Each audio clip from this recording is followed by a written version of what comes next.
আসসালামু আলাইকুম viewers. Lazy কোডারে সকলকে স্বাগতম। আমি সাথে আছি আকিবুল ইসলাম সিফাত। আমার এই কোর্সে আপনারা জানতে পারবেন কিভাবে এইচটিএমএল, সিএসএস এবং জাভাস্ক্রিপ্টের মাধ্যমে একটি প্রফেশনাল ওয়েবসাইট তৈরি করা যায়। আমি আমার এই চ্যানেলে প্রতিনিয়ত ধারাবাহিকভাবে ভিডিও আপলোড করে যাব। তো আশা করি সবগুলো ভিডিও দেখার পর আপনিও একটি প্রফেশনাল ওয়েবসাইট তৈরি করতে পারবেন এইচটিএমএল, সিএসএস এবং জাভাস্ক্রিপ্টের মাধ্যমে। তো শুরু করা যাক আজকের ক্লাস। তো ওয়েবসাইট তৈরির জন্য আমরা সর্বপ্রথম আমাদের ডেস্কটপে একটি ফোল্ডার ক্রিয়েট করব। New folder. ফোল্ডারের নাম আমরা দেই ক্লাস 1। তো আমরা এই ফোল্ডারেই আমাদের ওয়েবসাইটটি তৈরি করব। এর জন্য আমাদের প্রয়োজন এইচটিএমএল, সিএসএস এবং জাভাস্ক্রিপ্ট। তো অনেকেই হয়তো জানি না বা বুঝি না এইচটিএমএল, সিএসএস, জাভাস্ক্রিপ্ট এটা আবার কি। তো এর জন্য আমি আপনাদের ছোট্ট একটি উদাহরণ দেই। মনে করেন আপনি একটি বাড়ি তৈরি করবেন। তো বাড়ি তৈরির জন্য আমাদের সর্বপ্রথম যেই জিনিসটি দরকার সেটি হচ্ছে ইট।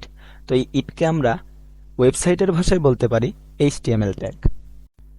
তো এরপর আসি বাড়িটি দেখতে কেমন হবে, কালার কেমন হবে, অর্থাৎ যাবতীয় ডিজাইনকে আমরা সিএসএস এর সাথে তুলনা করতে পারি এবং জাভাস্ক্রিপ্টকে আমরা বিভিন্ন ক্লিকেবল কাজের সঙ্গে তুলনা করতে পারি। যেমন আমরা যে কোনো বাটনে ক্লিক করলে উপরে লাইট জ্বলছে, ফ্যান চলছে।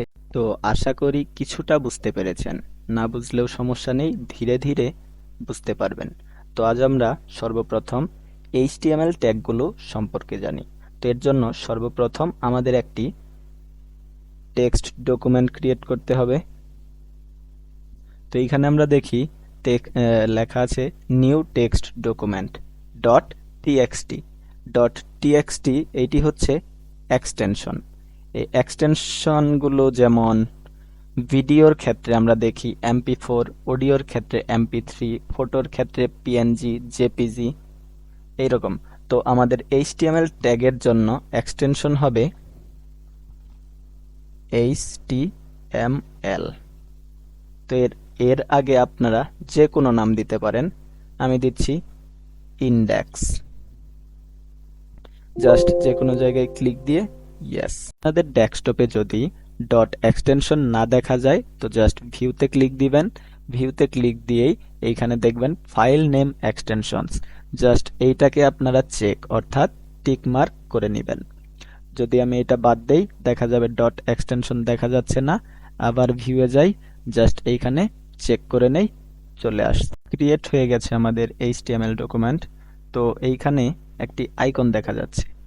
আইকন যে কোনো ব্রাউজারের হতে পারে, কিন্তু আমার এইখানে আমি যেই অ্যাপ্লিকেশনটি দিয়ে এডিট করব সেই আইকনটি দেখা যাচ্ছে। কিন্তু আমি এইখানে এইটা রাখবো না, আমি চাচ্ছি একটি ব্রাউজারের আইকন আনতে। আমি সবসময় যেটা করি, তো আগে যাই ওপেন উইথ গুগল ক্রম। আমি সবসময় গুগল ক্রম দিয়ে এডিট করি। তো আমি গুগল ক্রম এইখান থেকে সিলেক্ট না করে এটা জাস্ট ওয়ান, আমি চাচ্ছি যে সবসময় যাতে গুগল ক্রম আইকনটি থাকে। তো এর জন্য আমরা চোজ অ্যানাদার অ্যাপ এইখানে ক্লিক করব। ক্লিক করলে এইখানে দেখতে পাবেন অসংখ্য মানে অনেক ব্রাউজার। আমি সবসময় গুগল ক্রম ইউজ করি। আমি এইখানে ক্লিক দিব। Just always always use this app to open. তো আমি এইটা ওকে করে দেব। দেখা যাচ্ছে আমাদের গুগল ক্রমে ওপেন হয়ে গেছে। মূলত এটিই হচ্ছে আমাদের ওয়েবসাইট পেজ, যা আমরা মাত্রই ক্রিয়েট করলাম index.html। তো এটা জাস্ট আমরা মিনিমাইজ করব। এইখানে আমরা ডাবল ক্লিক করলেই আমাদের এই ব্রাউজারে নিয়ে আসবে, গুগল ক্রম ব্রাউজার। আর এইটাকে আমরা এখন জাস্ট এডিট করব, কারণ আপাতত এইখানে আমাদের সম্পূর্ণ খালি, আমরা এখানে কিছু করিনি। তো এডিট করার জন্য আমরা সবসময় যেটা জানি যে আমাদের ফটো হোক কিংবা ভিডিও হোক কিংবা অডিও হোক, এডিট করার জন্য একটা অ্যাপ্লিকেশনের প্রয়োজন হয়। তো ওয়েবসাইট এডিটের জন্য আমরা যেই অ্যাপ্লিকেশনটি ইনস্টল করব সেটি হচ্ছে ভিজুয়াল স্টুডিও কোড, অর্থাৎ সংক্ষেপে আমি লিখতে পারি VSS code. VSS code download. Just এইখানে আসলে এই আইকনটি দেখতে পাবেন। এইখানে ক্লিক দিলেই এই পেজে নিয়ে আসবে। তো আমরা আবারও আমাদের ডেস্কটপ পেজে চলে আসলাম, যেখানে ডাবল ক্লিক দিলেই আমাদের ব্রাউজারে ওপেন হবে। এটা মিনিমাইজ করব। এইখান থেকে রাইট ক্লিক দিলে লেখা থাকবে ওপেন উইথ, এইখানেই দেখব আমাদের ভিজুয়াল স্টুডিও কোড। এইখানে জাস্ট ক্লিক দিলেই দেখব আমাদের এইরকম একটি পেজে নিয়ে আসবে। জাস্ট এইখান থেকে আমরা এডিট করব। এইখানে দেখেন আমি যদি জাস্ট এবিসিডি মানে কিবোর্ডে যাই টাইপ করি, এরপর আমরা দেখব এইখানে একটি গোল চিহ্ন যা মাউস নেওয়ার সঙ্গে সঙ্গে ক্রস আসে। জাস্ট এই চিহ্ন ডট চিহ্নটা দেখলে আমরা বুঝবো যে এটা সেভ না। এটা সেভ করতে হলে অবশ্যই আমাদের, আমি কিবোর্ড থেকেই সেভ করি, কন্ট্রোল ধরে এস, তো সেভ হয়ে গেল। জাস্ট এইখান থেকে আমরা আমাদের ওই ব্রাউজারে যাব, ব্রাউজারে এসে রিলোড দিব।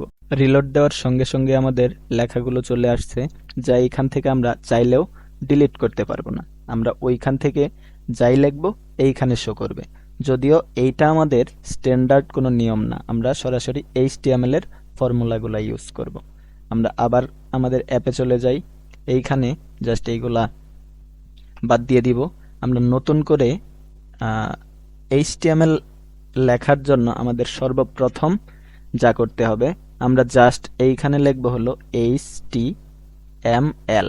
এই নিচে আমরা দেখতে পাচ্ছি HTML5, জাস্ট এইখানে একটা ক্লিক দিব। ক্লিক দেওয়ার সঙ্গে সঙ্গেই আমাদের এইরকম একটি কোড চলে আসবে। তো এটিই হচ্ছে মূলত HTML এর বেসিক স্ট্রাকচার, যা আমরা শুধু HTML5 লেখার সঙ্গে সঙ্গে জাস্ট এন্টারে ক্লিক দেওয়ার সঙ্গে সঙ্গে আমাদের এই সব চলে আসছে। এই অ্যাপ্লিকেশনের সুবিধা হচ্ছে আমরা অল্প কিছু লেখাতেই বাকিগুলো অটোমেটিক রিকমেন্ড করে। আচ্ছা, এইখানে একটু জানার চেষ্টা করি। তো HTML সবসময় শুরু হয় ডক টাইপ HTML দিয়ে। তো এরপর HTML, যা এইখানে শুরু এইখানে শেষ। তো আমরা শুরু আর শেষ বুঝতে গেলে আমরা দেখব যা শুরু হয় এই ব্র্যাকেট দিয়ে, এই ব্র্যাকেট দিয়ে, আর শেষ হওয়ার আগে আমরা দেখি একটা স্ল্যাশ। এটা সব জায়গায় আছে, যেমন এটা একটা হেড ট্যাগ, হেডে আমরা যদি ক্লিক দেই এইখানে শেষ। তো শুরু হয়েছে এই ব্র্যাকেট দিয়ে, আর শেষ হওয়ার আগে একটা জাস্ট স্ল্যাশ রয়েছে। এইখানে আছে টাইটেল, টাইটেলেও এইখানে শুরু এইখানে শেষ একটা স্ল্যাশ। এটা হচ্ছে বডি কন্টেন্ট, এইখানে শুরু এইখানে শেষ। এইখানে ক্লিক দিলে আমরা দেখতে পাবো এইখানে শেষ একটা স্ল্যাশ রয়েছে। তো আমরা হেড সম্পর্কে তো আমরা এমনিতেই জানি, হেড অর্থ মাথা। তো মাথাতে সবসময় বিভিন্ন চিন্তা ভাবনার বিষয়গুলো থাকে। আর বডিতেই আমরা কাজ করব, যেখানে আমরা যাবতীয় কিছু বডিতে আমাদের থাকতে পারে, এইখানে আমরা মূলত লিখব। আর টাইটেল জিনিসটা কি আমরা একটু দেখে আসি। এখানে টাইটেলের ভিতরে লেখা আছে ডকুমেন্ট।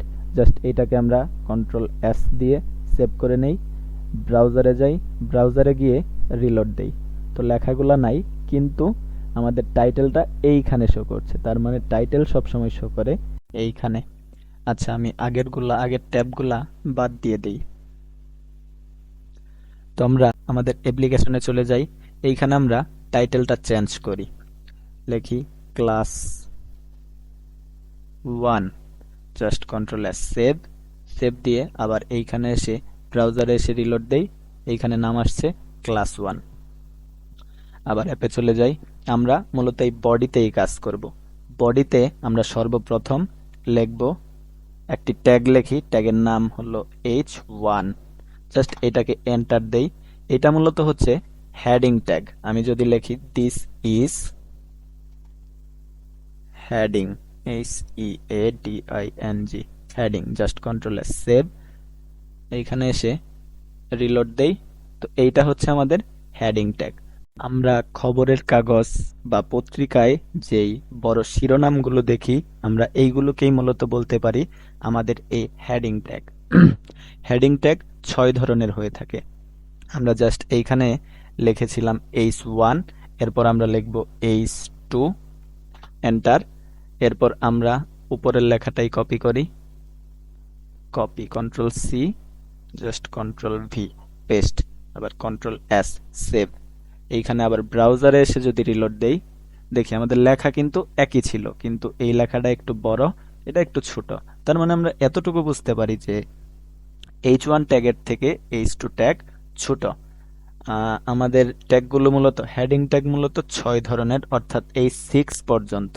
আমি যদি একটানা লিখতে থাকি H3, জাস্ট কন্ট্রোল-V পেস্ট, সেম লেখা H4, আবার control V paste, H5 enter, আবার কন্ট্রোল ভি পেস্ট, আবার আছে H6 enter, control V paste, আবার কন্ট্রোল এস, সেভ।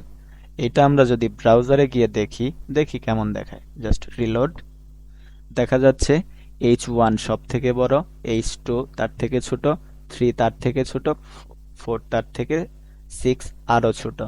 এইগুলোই মূলত আমাদের হেডিং ট্যাগ।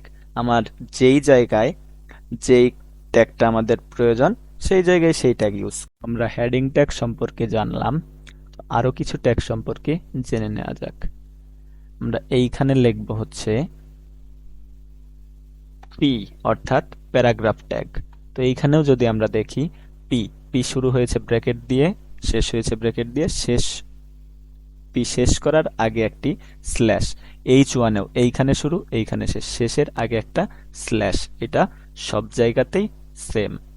তো প্যারাগ্রাফ যেহেতু অনেক বড় লেখা হয়, তো আমরা এটা না লিখে আমরা যদি এইখানে যাই ব্রাউজারে, আমরা লিখব হচ্ছে লোরেম ইপসাম। তো এটা জাস্ট এন্টার দিলেই দেখব একটি পেজ ওপেন হবে। এইখানে অসংখ্য টেক্সট রয়েছে, আপনার যেটা খুশি আপনি কপি করে নিতে পারেন। আমি জাস্ট এতটুকুই নিলাম, control C, control control V, এইখানে পেস্ট করে দিলাম। তো এটা দেখবেন অনেকের এমন হতে পারে, আমারটা আগে থেকেই করা ছিল, ভিউ ওয়ার্ড্রপটা নাও থাকতে পারে, তখন দেখবেন এক লাইনে চলে গেছে। এটা যদি এক লাইনে যায়, আমরা এন্টার দিয়ে নিচে নিচে না নামিয়ে আমরা এটা কি করব, জাস্ট এইখানে ভিউ ওয়ার্ড্রপ। তো এটা হচ্ছে মূলত পি ট্যাগ। দেখি আমরা সেভ দিয়ে দেখে আসি কি পরিবর্তন হলো। এখানে ক্লাস 1 এন্টার। তো এটি হচ্ছে মূলত আমাদের প্যারাগ্রাফ ট্যাগ। আরো কিছু ট্যাগ সম্পর্কে জেনে আসি। যেমন আমরা একটু চিন্তা করি, আমরা পরীক্ষার সময় বা বিভিন্ন বইয়ে, আমরা পত্রিকাতেও সেম একটি মাঝখানে একটি লেখা থাকে বোল্ড অথবা অন্যরকম। ধরি আমাদের এই লেখাটা আমরা বোল্ড করব, তো এর জন্য আমরা জাস্ট এটাকে কন্ট্রোল এক্স কাট করে রাখি, একটা ট্যাগ ইউজ করব। এই ট্যাগের নাম হচ্ছে বোল্ডের সংক্ষিপ্ত রূপ বি ট্যাগ। জাস্ট বি দিয়ে এন্টারে ক্লিক দিব, এইখানে জাস্ট পেস্ট করে দেব। তো লেখাটা সেম কিন্তু বোল্ড ট্যাগের ভিতরে। এইটা আমরা সেভ দেই, ব্রাউজারে দেখে আসি। হ্যাঁ, সেম আছে কিন্তু এই লেখাটা অন্যগুলার থেকে একটু বোল্ড। এটিই হচ্ছে মূলত আমাদের বোল্ড ট্যাগ। তো এর পাশাপাশি বোল্ড ট্যাগের আরেকটি ট্যাগ রয়েছে, তার নাম হচ্ছে স্ট্রং ট্যাগ। এটা আমরা যদি এতটুকু আমরা কন্ট্রোল এক্স কাট করে নেই, আমরা লিখি স্ট্রং, রিকমেন্ড করে জাস্ট এইখানে পেস্ট করে দিলাম। এইটা আমরা যদি রিলোড দেই, এই তো আমাদের স্ট্রং ট্যাগ। এইটাও যেমন এটাও তেমন, দুইটার কাজ সেম। আমরা যে কোনো একটা ট্যাগ ইউজ করতে পারি। আবার ধরি, যেমন বিভিন্ন ব্রাউজারে যখন আমরা যাই, আমরা দেখি ভিতরে লেখা থাকে রিড মোর অথবা ক্লিক হেয়ার, যেটা লিংক আকারে থাকে। এর জন্য আমাদের একটা ট্যাগ রয়েছে, আমরা নিচেই লিখি ট্যাগটির নাম এ ট্যাগ। জাস্ট এ দিয়ে এন্টারে ক্লিক দিব। এন্টারে ক্লিক দিতেই আমরা দেখি এইখানে একটা অপশন, যেটা অন্যগুলাতে ছিল না, পিতেও ছিল না, H1 2 3তেও ছিল না, স্ট্রং বিতেও ছিল না, HREF। এইখানে জাস্ট কিছু একটা দিতে বলতেছে। তো HREF, এটা আমি এক কথাই বলি, এটা তার গোল অর্থাৎ গন্তব্য। এইখানে আমি যা দিব ওইখানেই, মানে যেই লিঙ্কটা আমি এইখানে দিব ওই লিঙ্কেই চলে যাবে। জাস্ট আমি আগে ট্যাগটা ইউজ করি। ট্যাগ আমরা ইউজ করব এইখানে, মানে টেক্সট ইউজ করি। আমরা যদি এইখানে দেই ক্লিক, CLICK, জাস্ট ক্লিক দেই, কন্ট্রোল এস, সেভ। এইখানে আমরা গিয়ে দেখি এইরকম, এটা জাস্ট কি ক্লিকেবল, ক্লিক দিলে হ্যাঁ ক্লিক হয়, ব্রাউজার দেখবেন কিছু হচ্ছে। তো এটা জাস্ট ক্লিকেবল। এইটা মূলত আমরা যখন এইখানে ধরেন আমি চাচ্ছি এটা যাবে ফেসবুক, FACEBOOK, facebook.com। জাস্ট আমি দিয়ে দিলাম facebook.com, Ctrl+S। আমি এইখানে সেভ দিয়ে রিলোড। এখন যদি আমি ক্লিক দেই, সে যাচ্ছে facebook.com। এই নামে কিছু পায় নাই বা আমার লেখা কোথাও ভুল হয়েছে, যার কারণে এমন দেখাচ্ছে। তোমরা যে কোনো লিঙ্ক নিতে পারি। আমি চাচ্ছি আমাদের এই লিঙ্কে যাবে, Ctrl+C। এইখানে আমরা গিয়ে এইখানে পেস্ট করে দেই, Ctrl+V, সেভ। সরি, এটা জাস্ট ব্যাক দিতে হবে। ব্যাক দিয়ে একটা রিলোড, ক্লিক। হ্যাঁ, কাজ করছে। জাস্ট আবার ব্যাক। তো আমরা আরো কিছু ট্যাগ ইউজ করি। আমরা জাস্ট এইখানে আই আই ট্যাগ ইউজ করি। আই ট্যাগ হচ্ছে ইটালিক ট্যাগ। জাস্ট আমি এতটুকু যদি Ctrl+X কাট করে Ctrl+V পেস্ট করে দেই, দেখি ইটালিকের কাজ কি। হ্যাঁ, জাস্ট একটু লেখাগুলো বাঁকা করে দেয়। যদিও এই ট্যাগ আমরা খুব বেশি ইউজ করব না, জাস্ট জেনে নিলাম। এরকম আরো অনেক ট্যাগ রয়েছে। তো আমাদের আরেকটি ট্যাগ প্রয়োজন হতে পারে, যার নাম হচ্ছে স্প্যান ট্যাগ, SPAN, স্প্যান। এই ট্যাগটি মূলত প্যারাগ্রাফ ট্যাগের মতোই, জাস্ট এর ডিজাইনও যেমন, স্প্যান ট্যাগের ডিজাইনও তেমনই। কিন্তু প্যারাগ্রাফ ট্যাগ যখন আমরা অনেক বড় লেখা লিখবো, এখানে আমরা প্যারাগ্রাফ ট্যাগ ইউজ করতে পারি। স্প্যান ইউজ করলেও সমস্যা নেই, কিন্তু স্ট্যান্ডার্ডভাবে প্যারাগ্রাফই ইউজ করা হয়। আবার প্যারাগ্রাফ ট্যাগের ভিতরে যদি আমরা কোনো চেঞ্জ করতে চাই, তো এখানে আমরা টুকিটাকি স্প্যান ট্যাগ ইউজ করতে পারি। আমরা যদি এটা এইখানে না দিয়ে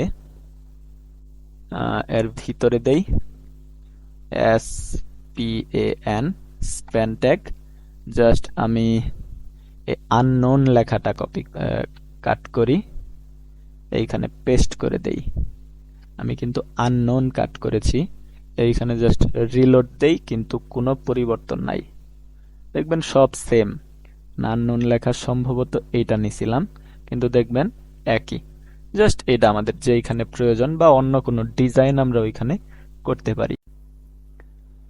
তো আমরা আরেকটি ট্যাগ ইউজ করি, যার নাম দেই বাটন ট্যাগ।